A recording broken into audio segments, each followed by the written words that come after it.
All right. Welcome, founders. I hope you guys are all online. Today we have an exciting show. I'm trying to, just get these icons going. Yes, fantastic. All right, welcome. We are officially a few seconds away. I think bang on target.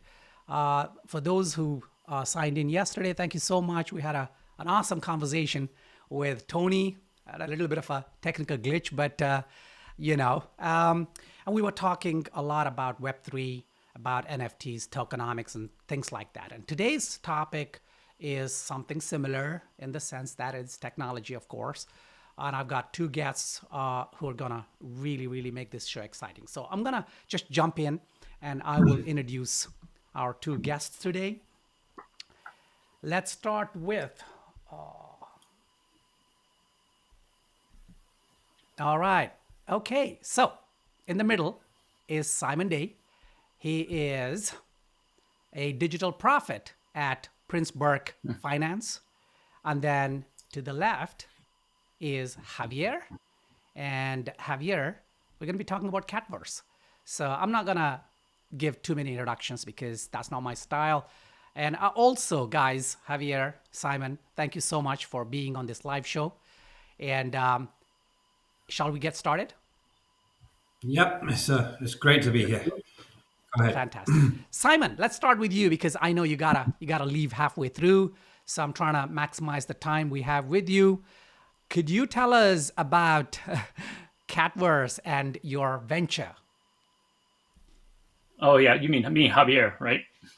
I'd love Simon to answer that, but I'm gonna get in front of you, Simon. Yeah, so Catverse.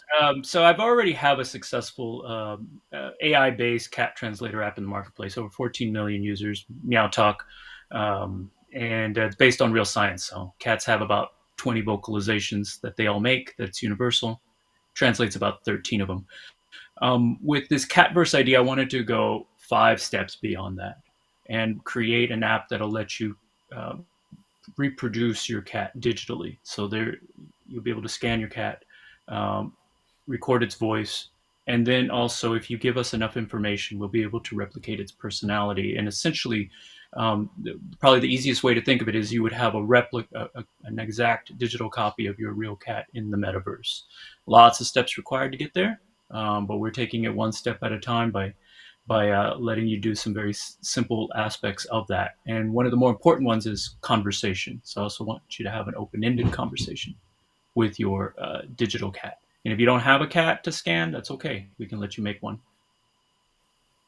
Wow, that is fascinating. I'll be honest with you, I've never heard of anything like this. And I'm surprised that you already have 14 million user base. So this is something that's out there, it's thriving, it's working, and it's amazing. So let me just break it down for our audience and for myself too. So you have an AI-based, kind of platform that can translate cat sounds and cat language. Yeah, so I have an app already out there called Meow Talk, which is a different project, different group of people. But that is my invention, and I was the co-founder of that company and that app. So real thing, 14 million users, correct. Over 270 million cat translations already to date. Globally successful. It's not a huge app, but 14 million users is not a small thing either. Oh, And now I'm building on that, and I've got this new venture that I'm bootstrapping myself. Small team of people, 7 to 8, depending on the month you talk to me. Building what I think is something that's a future-proof idea, 4 generations, ahead of what we're looking at now. So full conversation, open-ended conversations with an exact copy of one of your pets, cat in this case, and more. So that's the direction I'm heading with. Real, fantastic. real future looking. So in the metaverse, down the line, you would have a replica of your cat. that is science-based, that is scanned, that has the attributes. So maybe you go through a process of trying to input the personality that you perceive your cat has, and sample recordings of its voice and all that. And then within the metaverse, it'll be, of course, a living entity moving around, and you can pet it, and you'll also have conversations with it.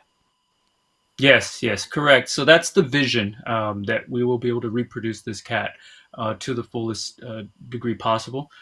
We also, within the app, there will be a way to synchronize your, what we're calling a meta cat, this virtual cat. You'll be able to synchronize your meta cat with your real cat by using the app in conjunction with your real cat.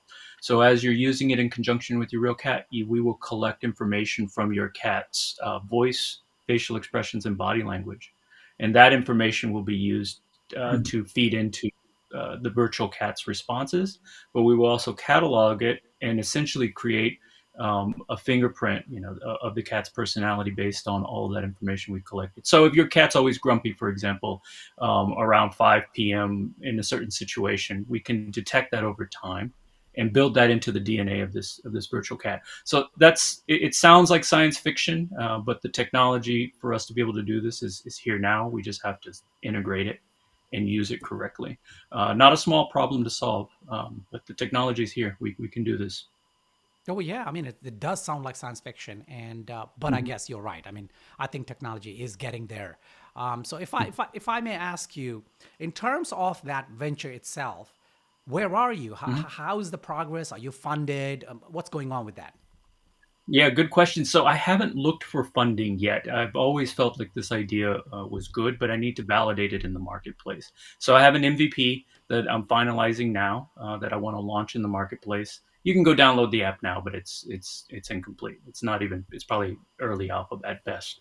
But the MVP will be a true MVP, and that will be launched soon. So think 4 6 weeks, not 4 to 6 months, Oh, fantastic. and that'll validate it in the marketplace. And if it looks like if this idea has legs, then I'll start approaching funding options, and doing that, as aggressive as possible.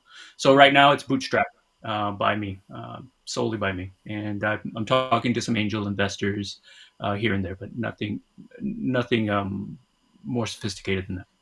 Brilliant, brilliant. And so what is the kind of narrative for this? Why did you choose? Okay, you already have, of course, the app, which is wildly successful. It's got 14 million users, so therefore this is a natural extension. But how did all this start? I mean, why this? Yeah, I really wanted to build on the success of my previous app, and I needed to take it in a different direction. So yes, this is an extension of my previous experience. I knew the market, I knew the users, I knew what people wanted. So creating a 3D version of the cat made sense. And at that time, NFTs were still pretty hot.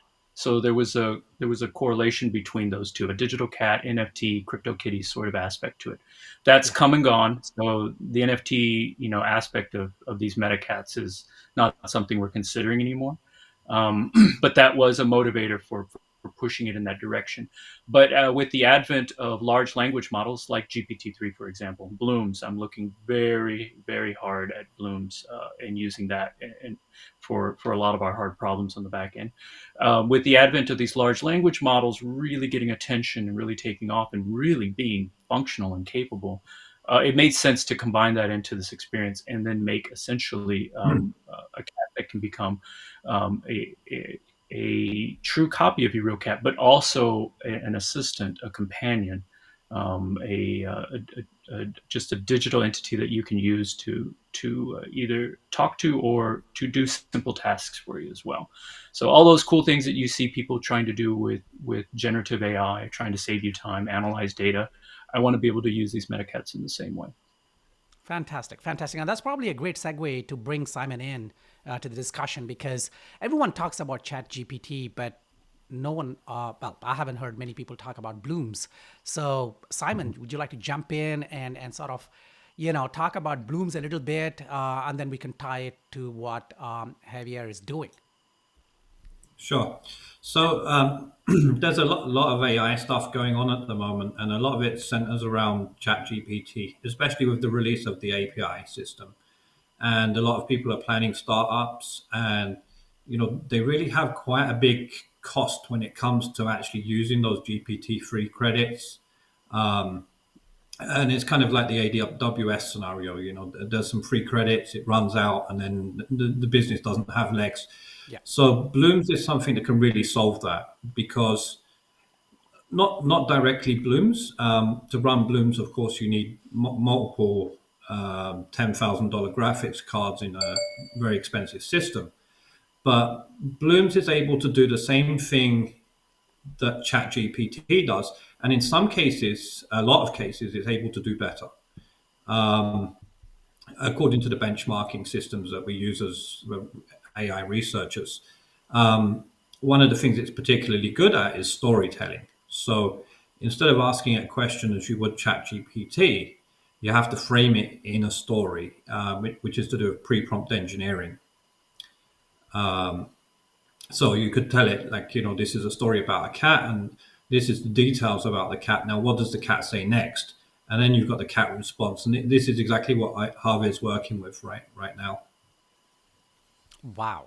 Okay. Okay. That's very interesting. So at the moment, though, Javier, are you using Blooms or ChatGPT? What kind of AI framework are you using? Yeah, for the back end, we're using OpenAI's GPT-3 service for any of the large language model needs we have. But I've already started my experimentation with Blooms, and I'm very, very happy with the response that it's giving me, and the performance it's giving me. It's just blew my mind. So now really the challenge is, do I integrate with it later, or bite the bullet and integrate it with now and delay my MVP a bit? So that's the decision I'm making now.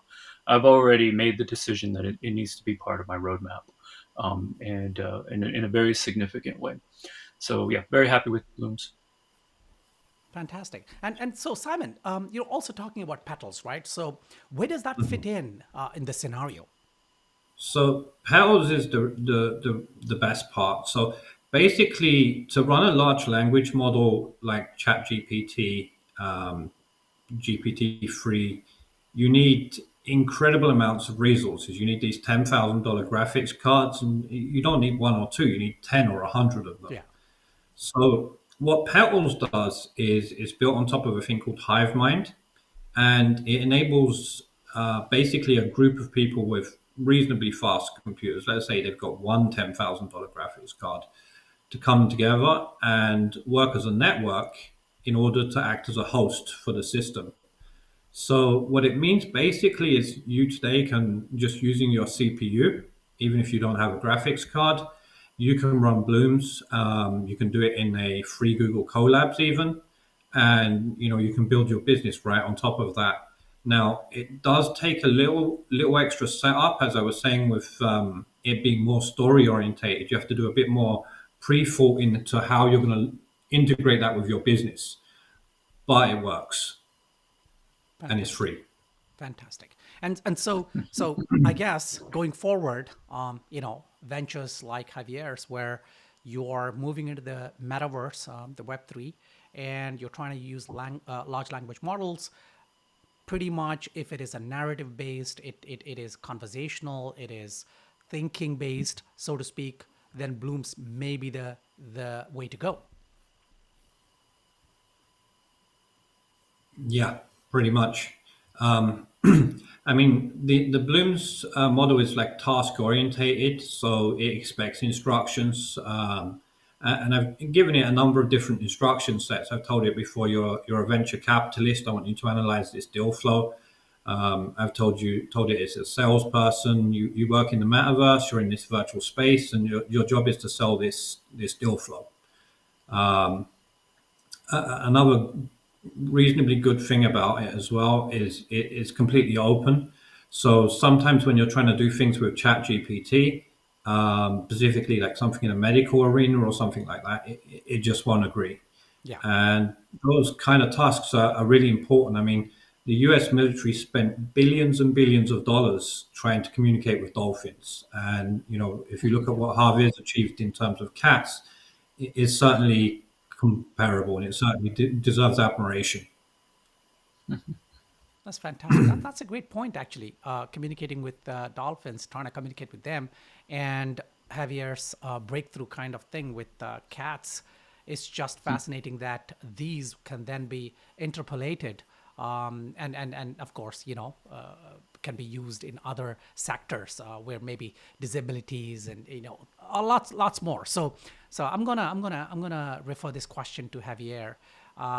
Sure.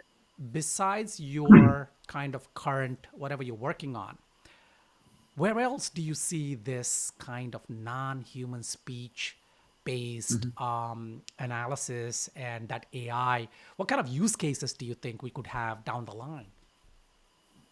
Sure. Well, this can be extended to a couple of more animals, for example, like dogs would be the next extension.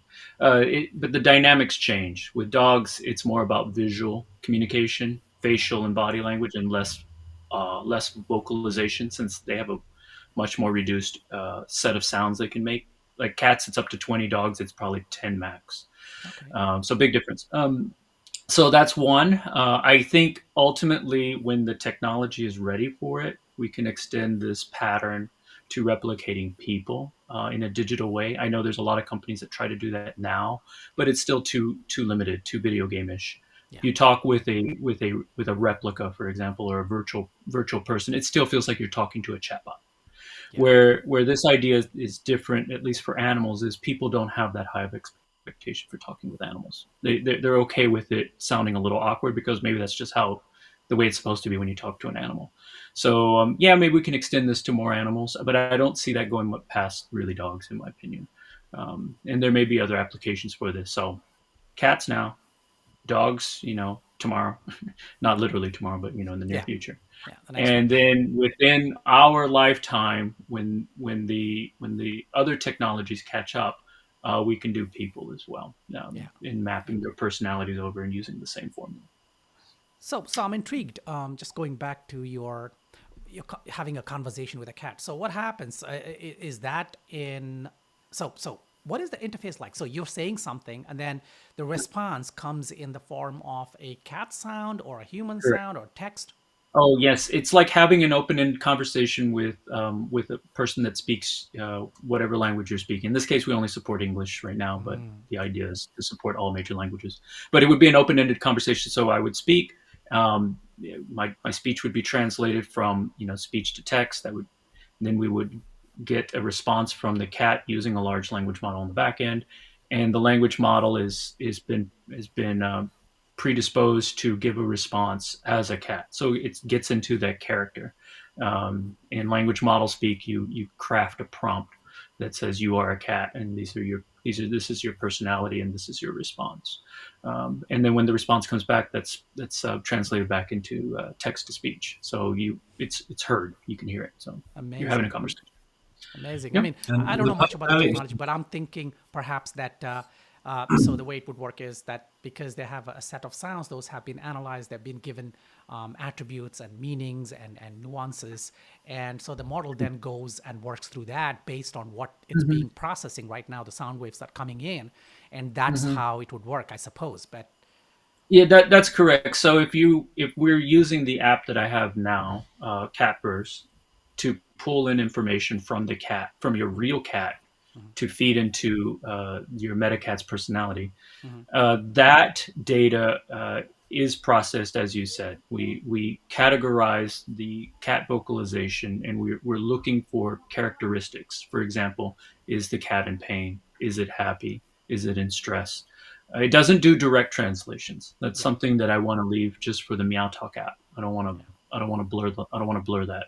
But we do analyze it, and facial expressions and body language is on the roadmap as well, and that will be fed into the large language model to get a response. Meaning, we'll say the cat looks happy because of everything we see and hear.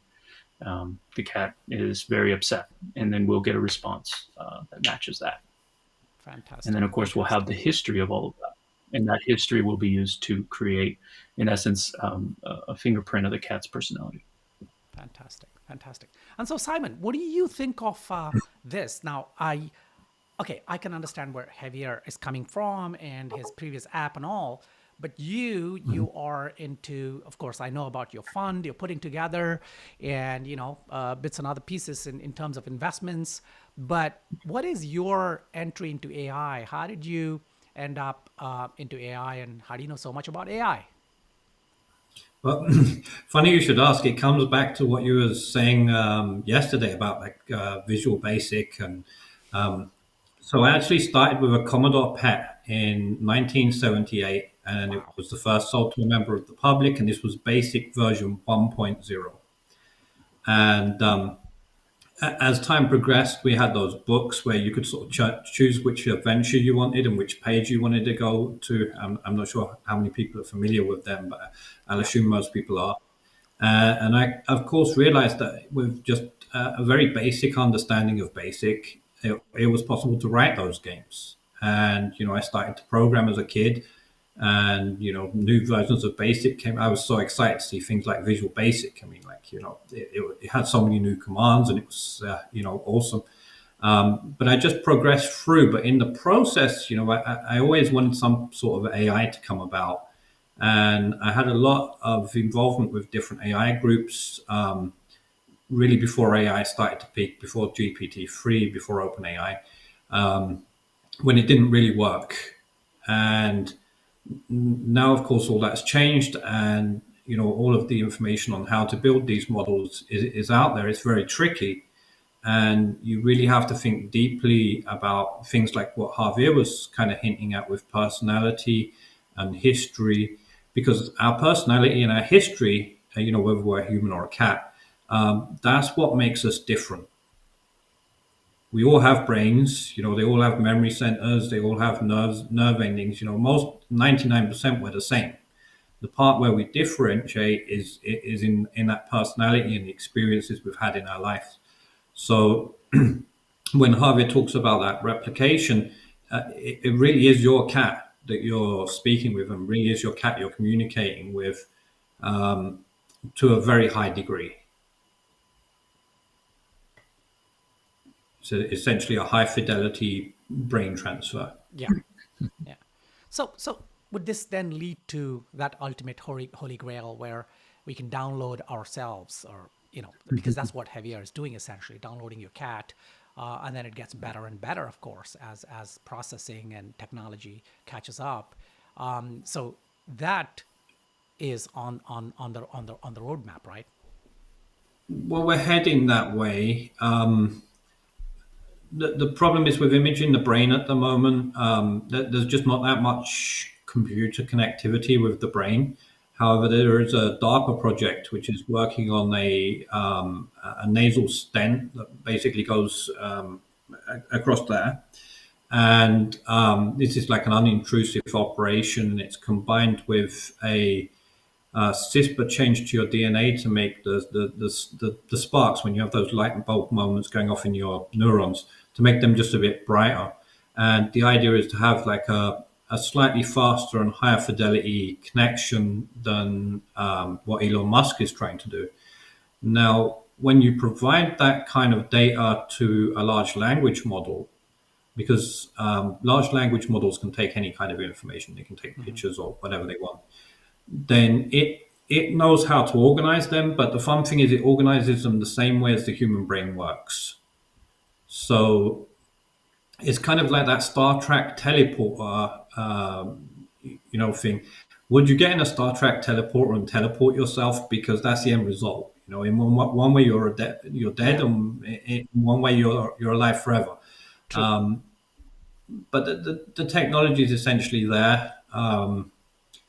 It's really just a case of people actioning current plans. We're maybe a year away from having the ability to do that.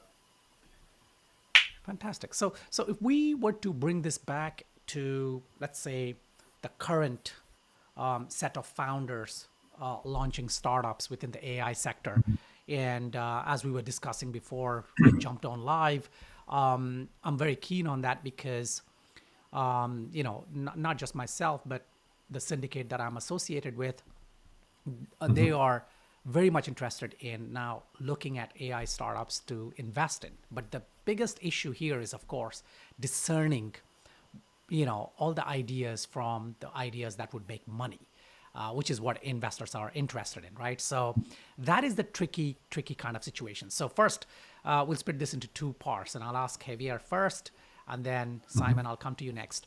So Javier, in terms of the revenue projections, in terms of the kind of profitability of your new venture in the metaverse, what kind of ideas do you have? What kind of I'm not asking exact figures, but just a general feel for the kind of hope that you have. Can you tell us about it a little bit? Sure. Yeah. So there is a market opportunity specifically in the cat market space, which is what I've focused on for now. It's in the hundreds of millions of dollars. So the formula that I use is I want to somehow through the use of this app gain have an ability to extract 1% of the yearly spend on cat related products. So if you look at everything that people are spending on in the U.S., 1% of that turns into quite a bit of money. Upwards of I'll have to look at the numbers again, but I think it's in the order of like $120 million. So we can use some real rough estimates to like what's within reach for this app, either through direct promotion, advertising, or whatnot. We just want 1% of what's being spent on cats. That's the estimate. Then there's also the ability to do in-app purchases. That's wide open. We don't have estimates for that. And then there's also an ability to do subscriptions, so pay for a premium service of this app, unlock more features, unlock more capabilities. Those I don't have estimates for the Catverse, but they would be also in the $50 to $100 million range as well every year. And there's more. As we explore the capabilities of what we can do with a virtual cat and how it can grow, I see this opening up new doors. So it's really like what do you want a large language model to do for you? And wouldn't it be nice if it looked like your cat and had all the memories of your cat and could talk about the things your cat did 10 years ago, right? So you could have it, so you would trust it and have a conversation with it. Idea like that is, that's a future-proof idea. So, we're gonna find some more opportunities, not just the ones I mentioned. And as you said, I mean, people next, right? Because imagine losing loved ones and then having them, Oh, I know. Yes, having access absolutely. to them, or wise Oh, yes. people. I'd like to talk to Yes. some of the Yes. bygone, philosophers or whatever. It's fantastic. So coming Yeah. to you, Simon, what is your opinion about number one, the AI startup ecosystem right now? Are you investing in anything? Do you have any startups or ventures that are on the table? Are you looking for funding? What's good? Tell me about it. Well, everybody right now is looking for AI deal flow. It's like the new gold rush. But one thing I feel everybody missed the boat on is actually assessing that deal flow using AI. And that's one of the things my fund's really been concentrating on. So we use AI and we look at, deal room and all of the public data sources, and we try to see exactly what's going to succeed and what's not. Now that does need a human supervision, a human element, just like ChatGPT. There's going to be rock stars like Javier that come along with something like his Catverse, which I think the numbers he spoke about are incredible. It's unbelievable, and I think kids will be a massive market for this as well. Just like Tamagotchi, which exploded before. But I think the first important thing is in terms of AI assessment of deal flow. And I think a lot of AI deal flow from what I've personally seen it's like the new Web3. Everybody's rushing in far too fast, and I don't think it's going to go well Yeah. because you've got to really look. Does this person actually? And as you were saying yesterday in the call, does this person actually have any experience with AI? Have they actually done anything? Right? I mean, like with Javier, he's done something pretty groundbreaking. The U.S. military tried with billions of dollars; they failed. Okay, you've got a legitimate AI researcher there. But I think in 90%, maybe 99% of deals that I've looked at, are they good ideas? Yes. Is there anything new going on in terms of AI there that means that somebody can't copy them tomorrow morning? Generally speaking, no, that's not what I've seen. Yeah, I completely agree. And I'm having the same kind of experience. So, um, for the record, I probably looked at about 70 different pitches in the last 2 3 months, going back to December of last year. And when I was in that kind of meeting of the syndicate investors and the family offices and all that, where we were given the mandate and said, come on, bring us more AI, right?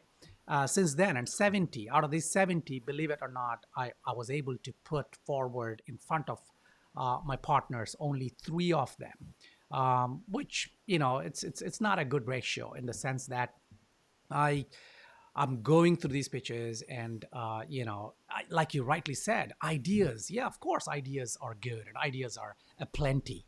But like for example, Javier is already got this successful app that's been proven, and there was research done for that. Mhm. Therefore, now it's a natural extension. He's got all this experience behind him. He's doing that. Imagine I get that idea, and I don't know the difference between a cat's meow and a dog's bark, and then I'm trying to say, okay, let's get a couple of million thrown into this, and let's see what we can do.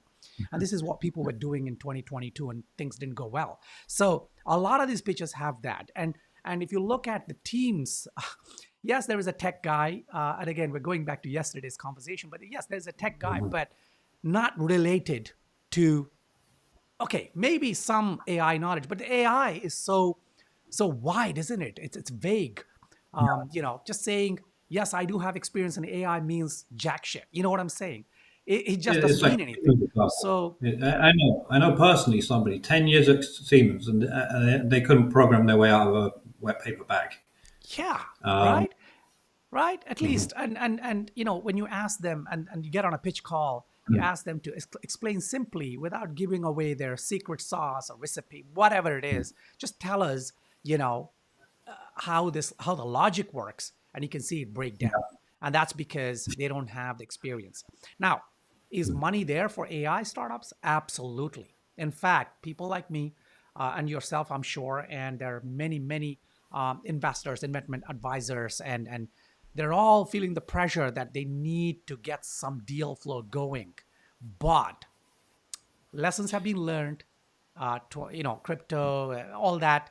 And so now I think people are taking it really easy, and saying, you know what, no pressure. I don't want to take these things forward. So in effect, let's quickly talk. How are you doing for time, Javier?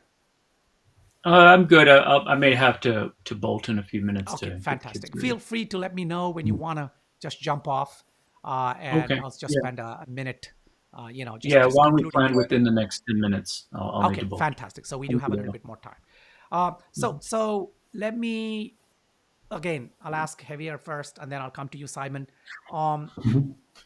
Javier, as a AI startup founder, Hmm. co-founder, Hmm. what are two or three important things that you can share with founders in a similar journey in terms Hmm. of either what to do or what not to do? It's up to you. Yeah. So I have a lot of experience managing data science projects with my background as a senior technical program manager at Alexa across the data science team. So seven, eight, no, it's 12 different teams driving initiatives across a very hard work. And I took a lot of what I learned there and applied it to my Meow Talk startup and now to my current Catverse startup. So I've got a few pieces of advice to give people when they do an AI startup. One is be very, very cautious of trying to create new new AI technologies from scratch, meaning building models. It usually takes a lot of data, a lot of hard work, and the models that you produce, or maybe the approach or the technology you're producing, doesn't pan out. Very, very hard, very, very risky. I've asked my teams to do things that I thought they could just figure out, and 95, 98, probably 99% of the time, I was either underwhelmed or it just didn't work out. So you don't want to build something that doesn't already exist. You want to build on top of something that already exists. Extend it. Do something that's called transfer learning, where you take a trained model that already exists, and then you just add your data on top of it to train it to do a little bit more, maybe something a little differently. But you're not reinventing the wheel. You're just painting the wheel, or maybe putting a tire on your wheel. So yes, don't invent something that doesn't exist already from scratch. It's very expensive. It takes a lot of time. Very risky. That would be my number one. My number one advice to someone in AI. Like they need to know. They need to know if that's required for their vision to come true. Does the technology even exist? Is it even possible? And do some research. Fantastic. So that would be for their MVP, rather than wasting time, effort, and resources trying to kind of reinvent the wheel. You're saying look for what is already out there that may be doing something similar, and then use your own data sets to train that model and see if it can do that job, at least for the MVP, at least until you get to the seeds or whatever. And then, Correct. if required, you can then think about proprietary, frameworks and things like that. Yeah, that sounds. Yep. Oh, If man. once your idea takes off, you can get the appropriate funding to actually build something from scratch. But extend what's already there and Extend integrate what's it. already There's there. still your secret sauce in that, so Yeah. that it's still your idea. It is still yours. That is very, very hard for someone else to reproduce and rip off. So Miatalk's a good example of that. We took an open source model, and we use transfer learning on that to extend it to suit our use cases with cats.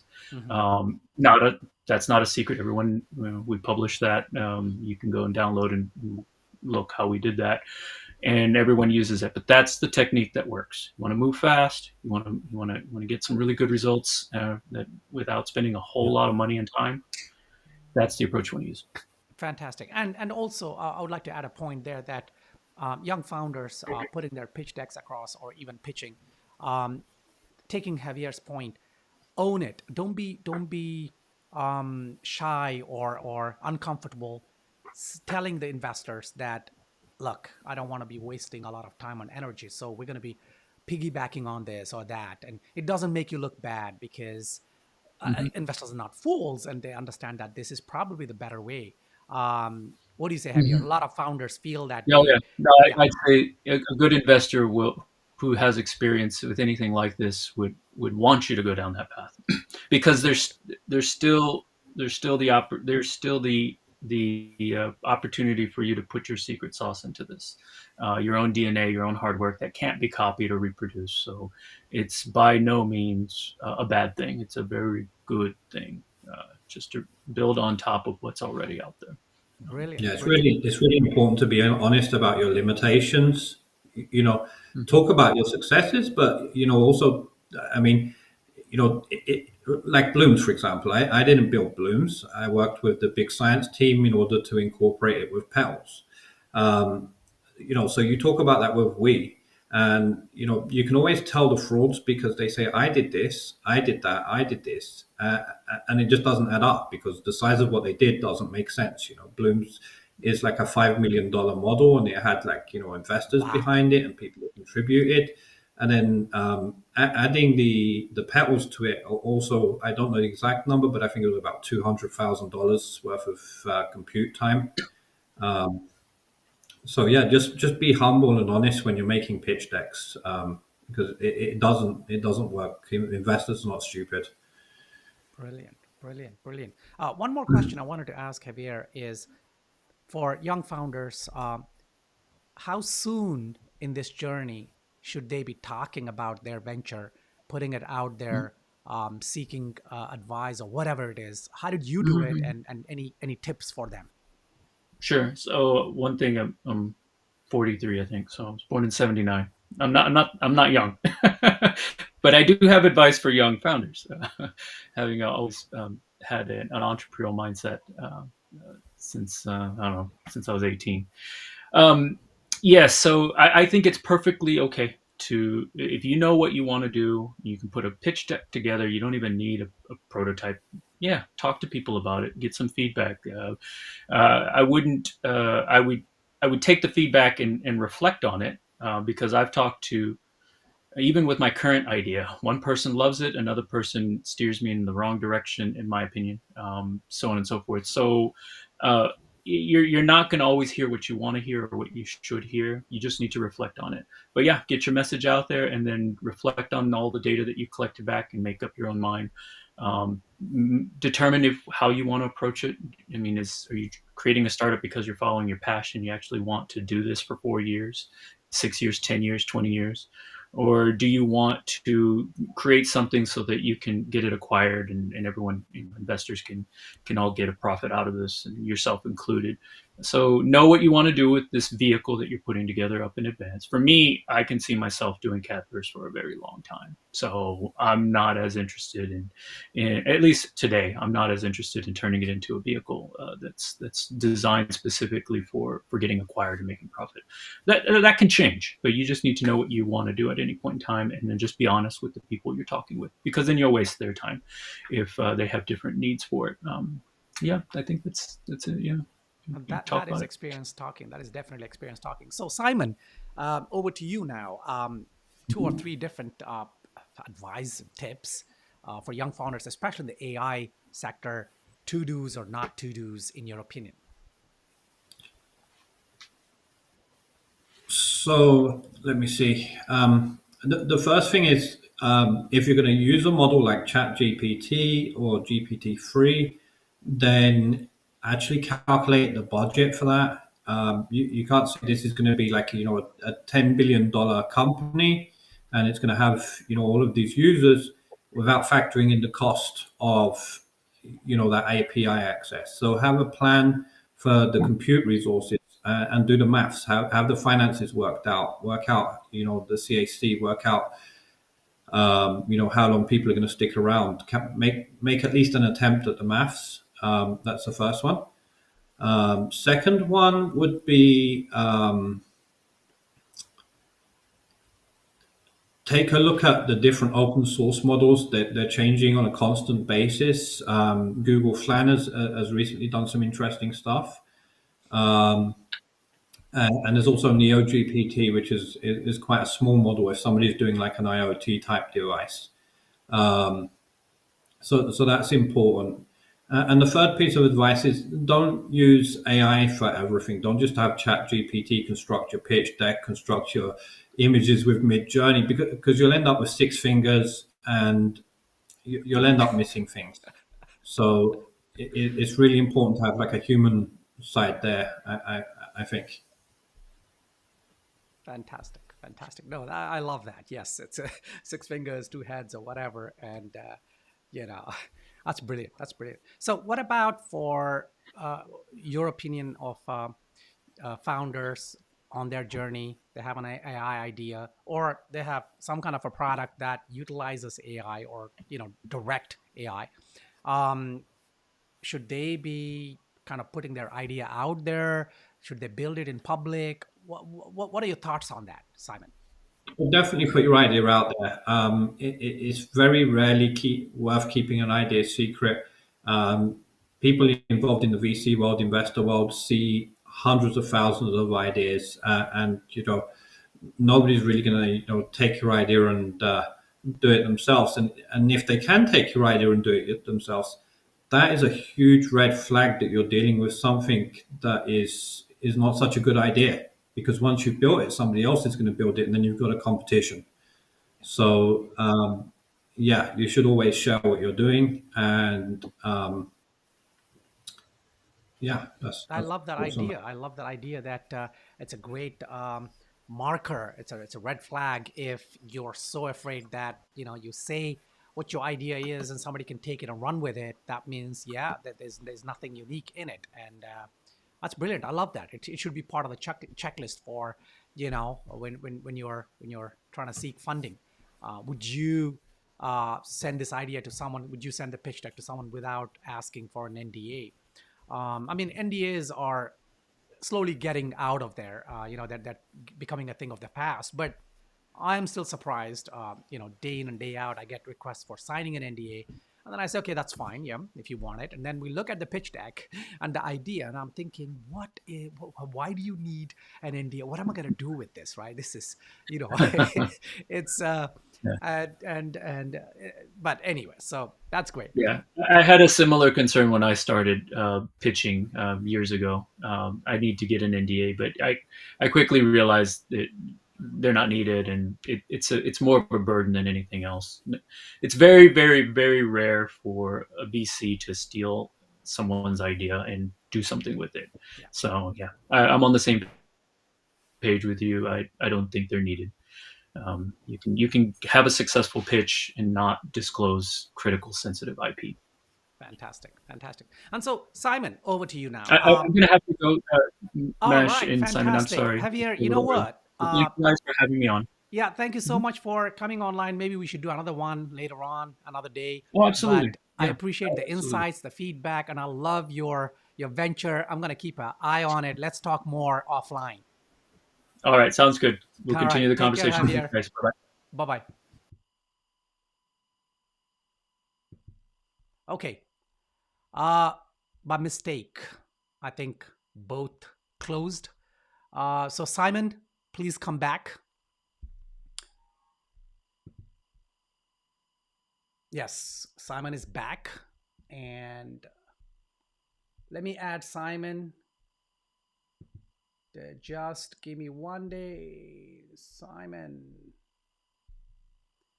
So this is today's technical glitch, but that's okay. It's not that bad. This was entirely my mistake. So let's get Simon back in. There he is.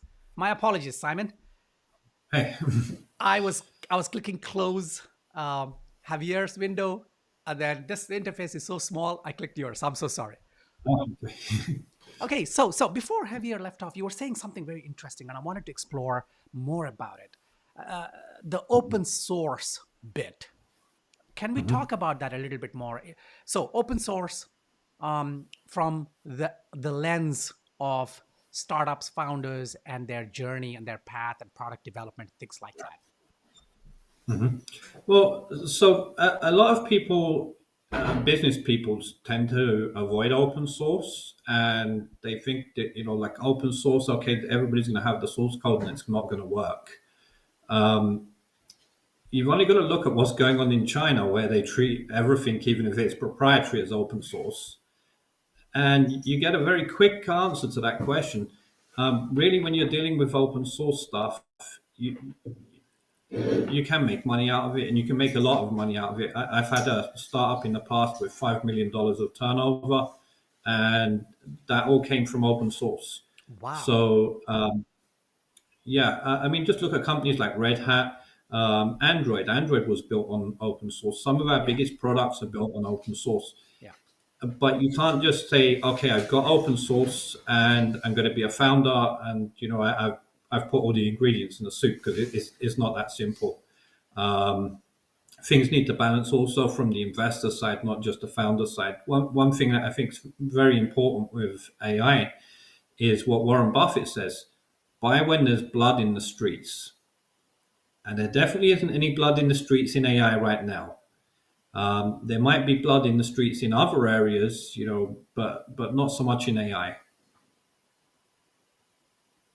So in terms of utilizing open source right now, for example, let's say Blooms. If someone has an idea and they want to then leverage Blooms and integrate that into their product, can you give me a roadmap of how they should go about doing that? Well, definitely, they can reach out to me, and I can get them into the Discord community for Blooms, where they'll be able to access support. The way I generally do it in my workflow is to use Google Colabs, because they provide a free collaboratory service where you can actually code online, either alone or as a team. but you can actually run the code on their service. And because of the Petals system, it also allows fine tuning. So if you want to fine tune the system to be a VC or to be a banker or to be a sales agent, or whatever you want to teach it as a specific skill, it gives you that ability to fine tune it. Takes about 11 hours, but you're able to fine tune it on a Colab system at zero cost, which is really an incredible advantage compared to what it costs with GPT-3 or other models. Brilliant. So if, let's say, there's a founder and they have an idea, they understand this, but they're not that technical, what would be the first step for them to do if they want to go down the Bloom's path for their product? Well, they've got to find an AI researcher, and it's the gold rush thing again. I mean, first you've got to validate the idea. Is the idea actually valid before you start spending money, of course? But one of the things that I'm looking to do in my fund is use a system called Slicing Pie. And Slicing Pie basically calculates equity investments and also sweat investments. So I would say if you've got a business idea using AI, and keeping in mind you don't have the skills to build the AI in the first place, then you either need somebody with money that agrees with you or somebody with sweat that agrees with you. And that's, kind of one of the things we're providing via the metaverse that I'm building. But basically, you can have an AI researcher come in, look at it, and if they think it's a good idea and they want to build that actual tech for you, then, that I think is a pretty good sign for an investor that somebody's willing to put that sweat in as a third party. And that I think would be, the initial steps. And I can help people and guide people with that to a certain extent. Fantastic. Yeah. Okay. So we'll spend a little bit more time about when you said I can help. I want to analyze how you can help and how, Sure. founders can benefit from you. And then the second part, quickly, before we end our call, I want to talk about your fund a little bit, if it's okay with you. And then, Sure. or if you want to take it offline, that's okay. But so to start off with, founders want to use Blooms and they want to get into that ecosystem. So you said, contact you put them onto the Discord server. But can you give a scenario, kind of a narrative, so that they understand, okay, this is how the process would work? So yeah, so basically the first part would be they would get into the Discord system, and there it's encouraged to give feedback. So if you've got some reasonably powerful servers or you've got some AWS credits and you're a startup, then it's good to give a little bit back. And that helps the whole system work faster for everybody else. It's good to get some fairly powerful computer systems contributing to the network. But if you don't have that, that's okay. If you've just got an old laptop or something, as long as it's got a CPU and it runs Windows, you can run that model, and you can fine tune it, and you can actually build your own AI that's never been built before, which is really an amazing concept. And it doesn't take too much skill to do so. Most of it's laid out in Google Colabs with step-by-step instructions. Of course, you need good training data, which is a little technical on how to get it. But once you've got that, it's just literally plugging it into the model in Google Colabs, and that will produce right out the gate an AI specialist, basically. Fantastic. About your fund, is that something we can talk about? Yeah, sure. So tell me about it. I'm very intrigued. So the core concepts behind the fund are a couple of things. One, we believe that AI can identify, and we've seen evidence that AI can identify deals that have a higher chance of success versus deals that have never been looked at by AI. If you look at backing funds, like from a fund of funds perspective, generally most fund managers don't make it because it's a tough job. It's hard, and it's not like being a founder. You've got to be relentless. You've got to be an absolute monster. You've got to be unstoppable, and you've got to keep going till you hit the goal. So, that's one side of it. The other side of it is the metaverse angle and how we use like the VR system. Now, what I don't want to slag anybody off here, but what Zuckerberg got wrong when he built Meta was the idea that everybody wants to wear glasses and have this, huge chunky headset. They don't. They want to access the metaverse from their laptop, from the traditional screen, and be able to move around with the normal, arrow keys, etc.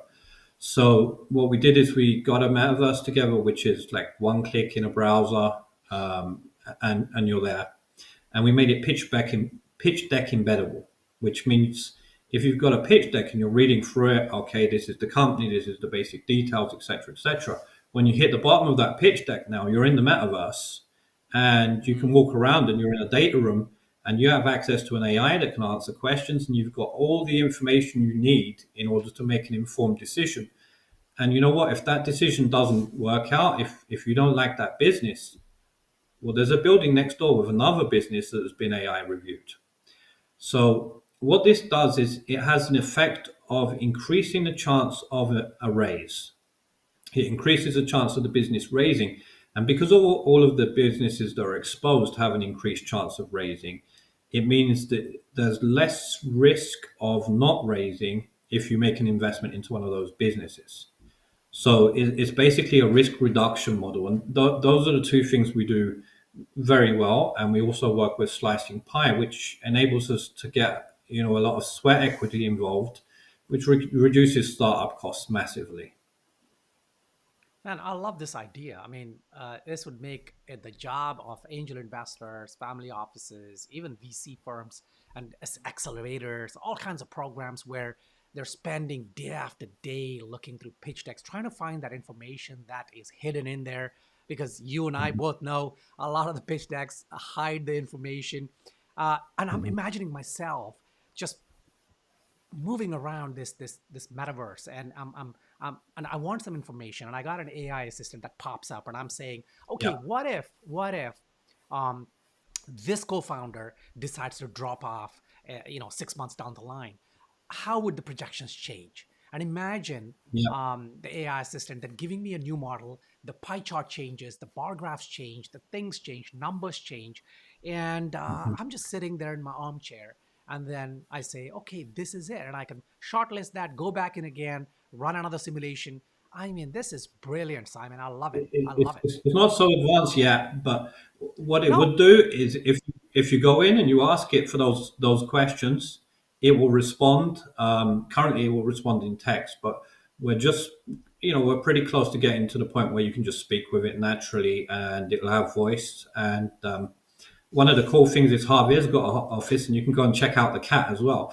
Um, oh man, brilliant, brilliant. And yeah, no, I get it. I get that, but things are moving so fast. By this time next year, probably, this could be a reality where it is, sentient AI moving around. But I love it. So, so your fund, you then, so tell me about the fun part of it. So, are you looking for? The reason I'm asking is because yes, founders watch this, but also this video, the live show. Some of my syndicate members watch it. So, are you looking or open to investors coming and joining the fund? Or tell me about it if you can. Explain about that. so it's a service for investors basically. So if somebody wants to invest, we would like to partner with them and provide them with this data, the access to these pitch decks, etc., etc. And let them look around and see if they can find any deal flow that they like, and if not, maybe pop back later.